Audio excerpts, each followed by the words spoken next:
Lanthanide तत्वों के गुण, लैंथेनाइड तत्व क्या होते हैं और उनके गुण क्या होते हैं, ये पढ़ना है। और अगला लेसन जो है लिगेंड, उप सह संयोजक यौगिक लेसन है, उसमें लिगेंड पढ़ना है और IUPAC नाम पढ़ लेना है। कभी लिगेंड के बारे में पूछ लिया जाता है, लिगेंड क्या होते हैं, कितने प्रकार के होते हैं, या 4-5 नाम दिए होते हैं, उनके IUPAC नाम लिखने होते हैं। अब आगे जो है हेलो एल्केन और हेलो एरिन लेसन है। इसमें C2H5Br CH3 मतलब क्लोरोफार्म, C6H5Cl बनाने की विधियाँ।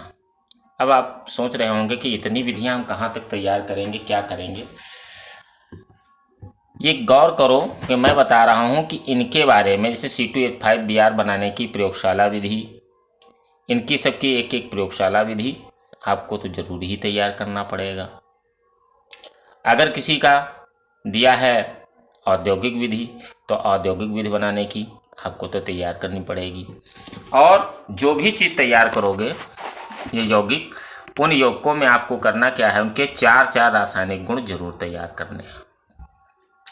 फिर है अल्कोहल बनाने की विधियाँ। तो अगले लेसन में अल्कोहल, फिनाल एवं ईथर है, तो इसमें एथिल अल्कोहल बनाने की औद्योगिक विधि, शीरे से और मंडयुक्त पदार्थ से, ये पढ़ना है।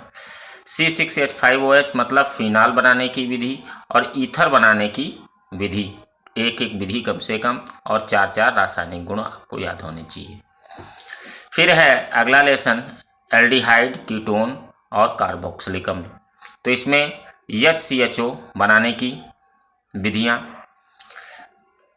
CH3CO CH3 एसीटोन बनाने की विधि और सिरका यानी एस्टिक अम्ल बनाने की विधि, और 4-4 रासायनिक गुण पढ़ना है। अगला लेसन है उसमें मेथिलेमिन, एनिलीन और नाइट्रोबेंजीन बनाने की एक एक विधि कम से कम, और 4-4 रासायनिक गुण। उसके बाद आखिरी में लेसन है आपका कार्बोहाइड्रेट व उनके प्रकार। कार्बोहाइड्रेट क्या होते हैं, ये कितने प्रकार के होते हैं, DNA की संरचना कैसी होती है, वाटसन एवं क्रिक मॉडल ये बताना है, इसको पढ़ना है। और ग्लूकोज और फ्रक्टोज के रासायनिक गुणों में अंतर। ग्लूकोज जो होता है उसमें CHO समूह होता है, जबकि फ्रक्टोज में CO समूह होता है। तो ग्लूकोज के CHO समूह के 1-2 रिएक्शन और फ्रक्टोज के CO समूह के 1-2 रिएक्शन आपको तैयार कर लेना है।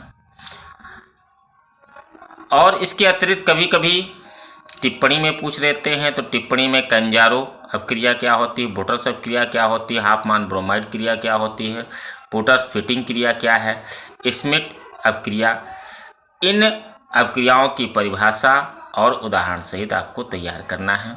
और परिवर्तन सरल वाले, पीछे लेसन जब जाओगे तो वहाँ लिखा है परिवर्तन, तो परिवर्तन में ज़्यादा जटिल पे नहीं जाना है, जो आपको आसानी में समझ में आते हैं उन परिवर्तनों को जरूर देख लेना है।